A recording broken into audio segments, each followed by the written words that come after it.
Hello everyone, welcome to education tutorials. तो स्वागत है आपका हिस्ट्री की क्लास में। और हिस्ट्री में हम अपनी मेडिवल सीरीज़ को पढ़ रहे हैं और इसमें हम कर रहे हैं अभी अपना दिल्ली सल्तनत। दिल्ली सल्तनत में हम पहले के 2 वंश कंप्लीट कर चुके हैं, जो कि हैं गुलाम वंश और खिलजी वंश।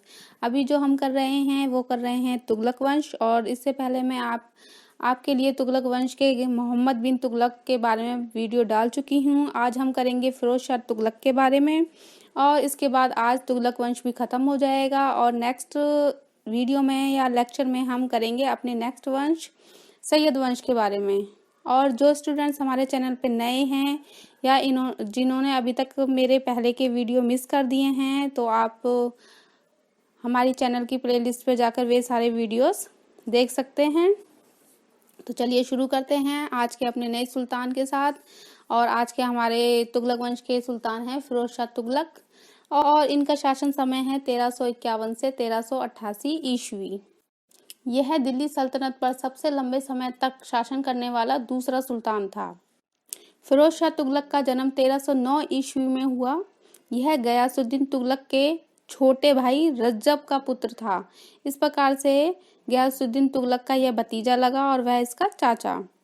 इसका 2 बार राज्याभिषेक हुआ था। पहली बार इसने ठट्टा के निकट शाही खेमे में अपना राज्याभिषेक करवाया, और दूसरी बार दिल्ली में 1351 ईस्वी में इसने अपना राज्याभिषेक करवाया।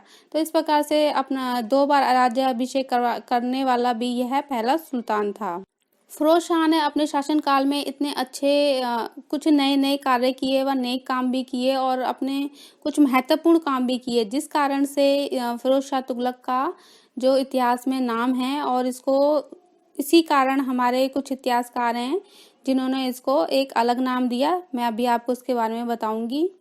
इससे पहले फिरोज शाह ने अपने को खलीफा का नाइब कहकर पुकारा, यानी इन्होंने अपने आप को खलीफा का नाइब उपाधि दी। यह प्रथम सुल्तान था जिसने विजयों तथा युद्धों की तुलना में अपनी प्रजा की भौतिक उन्नति को स्थान दिया था, जैसा कि मैंने अभी आपको बताया। इसके इसी कर्तव्यपरायणता व सुधारों के लिए इतिहासकार हेनरी एलियट और एल्फिंस्टन ने फिरोज शाह तुगलक को सल्तनत युग का अकबर कहा है। तो स्टूडेंट्स, ये नोट करने वाली बात है कि सल्तनत युग का अकबर किसको कहा गया था उसके नेक कामों के लिए? फिरोज शाह तुगलक को। जब फिरोज शाह तुगलक सुल्तान बना तो इसने अस्त व्यस्त स्थिति में अपने प्रशासन को संभाला। इसने मलिक मकबूल को अपना वजीर नियुक्त किया था, और जो क्या था, तेलंगाना का ब्राह्मण था। सुल्तान बनने के बाद इसने सभी कर्जे माफ कर दिए थे, और यह एक कट्टर सुन्नी धर्मांध मुस्लिम भी था। हालांकि इसने नेक काम किए थे, लेकिन उससे पहले ये क्या था, एक कट्टर सुन्नी मुस्लिम था। इसने उन सभी कानूनों में सुधार किया था जिनके कारण लोगों को परेशानियां हो रही थी। इसने उन सभी करों से जनता को माफ कर दिया था जो कुरान कानून के अकॉर्डिंग नहीं थी। इसने इसके टाइम में 24 कर थे। उन 24 करों को हटाकर केवल 4 कर ही जारी रखे, जो थे जजिया, खम्स, खराज और जकात। स्टूडेंट्स, ये करों के नाम आपको याद रखने हैं। तो जजिया जैसे शायद आप लोग जानते हैं, नहीं जानते तो मैं बता देती हूँ कि जजिया क्या था। ये हिंदुओं से ये कर लिया जाता था। क्यों लिया जाता था? क्योंकि ये मुस्लिम लोग थे और हिंदुओं को कुछ सेवाएं प्रदान करते थे, जैसे उनकी रक्षा करना, और भी बहुत सारे कार्य करते थे। तो जजिया इसके बदले में लिया जाता था हिंदुओं से। खम्स क्या है? युद्ध में लूटा गया धन। तो ये एक कर था। खराज होता है भूमि कर या लगान, और जकात। इसके साथ ही फिरोज शाह तुगलक ने कृषकों के हितों पर भी ध्यान दिया तथा सिंचाई सुविधाओं के लिए नहरें बनवाई। सबसे ज्यादा नहरें बनवाने का श्रेय भी फिरोज शाह तुगलक को जाता है। इसने अपने समय में बहुत सारी नहरों का निर्माण करवाया था। बल्कि कहा जाता है कि इसने इसके समय में नहरों का एक जाल सा था, और इसका यह नहरों वाला काम सबसे सफल कार्य रहा। इसने भूमि की उपज पर भी 10% सिंचाई कर लगाया। इसने 1200 से अधिक राज्य संरक्षित बगीचे भी लगवाए थे या बनवाए थे। और ब्राह्मणों पर जजिया कर लगाने वाला भी यह पहला मुस्लिम शासक था। इससे पहले किसी भी शासक ने ब्राह्मणों पर कर नहीं लगाया था। इसी के साथ ही साथ इसको इतिहास में कई नगरों की स्थापना के लिए भी याद किया जाता है या जाना जाता है। और बहुत सारे नगरों की स्थापना के साथ इसके 4 नगर बहुत प्रसिद्ध हैं या फेमस कह लीजिए, जिनमें हैं फिरोजपुर, फतेहाबाद, हिसार, जौनपुर। इसने इन चारों शहरों को बचाया और जौनपुर शहर का नाम इसने अपने चचेरे भाई जौना खां, जो कि मोहम्मद बिन तुगलक का ही नाम है, उसके नाम पर इसने जौनपुर रखा। और जो फिरोज शाह तुगलक है उसको अपना फिरोजाबाद जो शहर बसाया था वो सबसे अधिक प्रिय था। और इसी के साथ मैं स्टूडेंट्स आपको एक ट्रिक भी बता देती हूँ कि इन शहरों का नाम कैसे याद रखने हैं। तो जैसे इसका नाम है फिरोज शाह तुगलक, तो इसने अपने अपने शहरों के नाम भी, जैसे फिरोजपुर तो इससे आप कनेक्ट कर सकते हैं, फतेहाबाद ये भी आप याद रख सकते हैं, फी फतेहा फिरोज, और हिसार बस आपको याद रखना है, और जौनपुर तो इसके भाई जौना खां के नाम पर है ही। कुतुब मीनार की 5वीं मंजिल की मरम्मत भी करवाई थी और इसके काल में गुलाम जो थे, दास थे या गुलाम, उनकी संख्या भी सबसे ज्यादा इसी के काल में थी। इसने शिक्षा के क्षेत्र में भी काम किया था। इसने शिक्षा प्रसार के लिए अनेक मकबरों व मदरसों की स्थापना करवाई थी। इसने दिल्ली में कोटला फिरोज शाह दुर्ग का निर्माण भी करवाया था और इसने अपने काल में नए सिक्के चलाए थे और जिनका नाम क्या था, अदा व बिक। उनको किन नामों से पुकारा जाता था, अदा व बिक के नाम से पुकारा जाता था। और ये अदा और बिक कैसे सिक्के थे, ये तांबे व चांदी के मिश्रण से बने हुए सिक्के थे।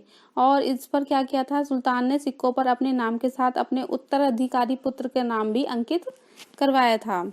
इसने तोजरा और मेरठ से 2 अशोककालीन स्तंभ थे, उनको यह दिल्ली लेकर आया था।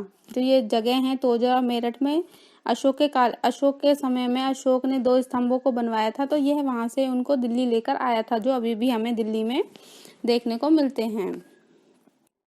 इसने गरीबों की सहायता हेतु अलग विभाग, दीवान खैरात बनवाया और दीवान बंदगान को व्यवस्थित किया था। इसने अपने सैनिकों के पदों को वंशानुगत किया था। इसने जौनागढ़ अभियान के दौरान जगन्नाथ मंदिर को नष्ट किया था और नगरकोट, ये 2 अभियान याद रखना, जगन्नाथ मंदिर का और नगरकोट अभियान। तो नगरकोट अभियान के अंतर्गत इसने क्या किया था, ज्वालामुखी मंदिर के 1300 संस्कृत लेख एकत्रित किए थे और जलघड़ी का आविष्कार करने का श्रेय भी फिरोज शाह तुगलक को जाता है। आगे बढ़ते हुए स्टूडेंट हम इसके अभियान देखेंगे। हालांकि जैसे मैंने बताया कि इसके अच्छे कामों की श्रेणी ज़्यादा है और महत्वपूर्ण कामों की, लेकिन अभियान इसने अपने समय में कुछ अभियान किए थे जो कि सफल नहीं रहे थे, फिर भी हम उन पे एक नज़र डाल लेते हैं। इसने अपने काल में कुछ अभियान किए, जैसे इसने बंगाल पर अभियान किया था 2 बार, उड़ीसा के जाजनगर पर किया था, नगरकोट आदि पर इसने आक्रमण किए थे, लेकिन इसको इनमें सफलता नहीं मिली थी। इस करके इसके शासन समय लंबा बेशक था, बट जो अभियान थे वो थोड़े ही सही थे और असफल अभियान थे। तो इनके बारे में ना तो ज़्यादा आता है ना पूछा जाता है, बट इसके महत्वपूर्ण कार्यों की सूची है, बहुत लंबी है और इनमें से क्वेश्चन जरूर आते हैं, वह पूछे जाते हैं। मृत्यु, इसकी मृत्यु 1388 ईस्वी में हुई और जो इसके अंतिम दिन थे वह बहुत ही दुख भरे बीते थे, क्योंकि यह अपने दोनों पुत्रों को अपने शासन टाइम में ही खो बैठा था। सबसे पहले 1374 ईस्वी में इसके पहले पुत्र फतेह खां की मृत्यु हो गई और कुछ वर्ष पश्चात ही 1387 ईस्वी में इसके दूसरे पुत्र खन जहां भी मारा गया, जिस कारण सुल्तान को बहुत गहरा धक्का लगा था और इस प्रकार से 1388 में जाकर 80 वर्ष की आयु में इसकी मृत्यु हो जाती है। और मकबरा, इसको दिल्ली के हौज खास परिसर में ही दफनाया जाता है और इस प्रकार से इसका जो मकबरा है वह दिल्ली के हौज खास में है। तो स्टूडेंट्स यह थी फिरोज शाह तुगलक से रिलेटेड सारी जानकारी। और अब इसके ऊपर हम एक बुक भी देख लेते हैं जो कि इनके शासन समय के जो इतिहासकार हैं जियाउद्दीन बर्नी ने इनके ऊपर लिखी थी और जियाउद्दीन बर्नी ने इनके ऊपर बुक लिखी है तारीख़ फिरोज शाही। तो ये भी स्टूडेंट्स एक आपके लिए ट्रिक का ही काम करेगा, क्योंकि फिरोज शाह और बुक का नाम है तारीख़ फिरोज शाही। तो आई होप आपको ये बुक का नाम याद रखने में भी कोई प्रॉब्लम नहीं आएगी। आप एज ए ट्रिक के तौर पे आप इस नाम से इसको कनेक्ट करके याद रखने की कोशिश करना। फिरोज शाह तुगलक की मृत्यु के पश्चात जो तुगलक वंश का अंतिम शासक है वह है नासिरुद्दीन महमूद शाह। जी स्टूडेंट्स, ये आपको याद रखना है कि तुगलक वंश के अंतिम शासक का क्या नाम था, तो उसका नाम है नासिरुद्दीन महमूद शाह। तो उसकी मृत्यु के बाद जब यह दिल्ली की सत्ता पर बैठता है तो इसके समय में क्या होता है, तैमूर लंग 1398 ईस्वी में भारत पर आक्रमण करता है। इस पर ये जो नासिरुद्दीन है भागकर क्या है गुजरात चला जाता है और तैमूरलंग को क्या है दिल्ली आज़ाद मिल जाती है और वह उसके भाग जाने के बाद दिल्ली को खूब लूटता है और अपने जो उसके जीते हुए प्रदेश होते हैं उनको अपने सूबेदार खिज्र खां को सौंपकर वह भी अपने देश वापस लौट जाता है। और इसी प्रकार से स्टूडेंट जो ये खिज्र खां है बाद में सैयद वंश की स्थापना भारत में करता है। तो स्टूडेंट्स ये थी आज के लिए पूरी तुगलक वंश की हिस्ट्री और तुगलक वंश से रिलेटेड सारे पॉइंट्स। आई होप आपको सारे पॉइंट्स क्लियर हो गए हों। नेक्स्ट लेक्चर में हम सैयद वंश करेंगे और जैसा कि मैंने बताया आपको इसकी स्थापना कौन करेगा खिज्र खां। तो स्टूडेंट्स मैं होप करती हूँ कि आपको मेरे द्वारा बनाए गए वीडियोस पसंद आ रहे हैं और आपको टॉपिक्स भी इंटरेस्टिंग लग रहे हों। अगर आपको वीडियो पसंद आ रहे हों तो लाइक ज़रूर करें और चैनल को सब्सक्राइब करें। और आप अपनी तरफ से भी बता सकते हैं कि आप किस टॉपिक पर वीडियो देखना पसंद करेंगे या आपको कौन से सब्जेक्ट से रिलेटेड किसी वीडियो की या उसकी टॉपिक की नीड है।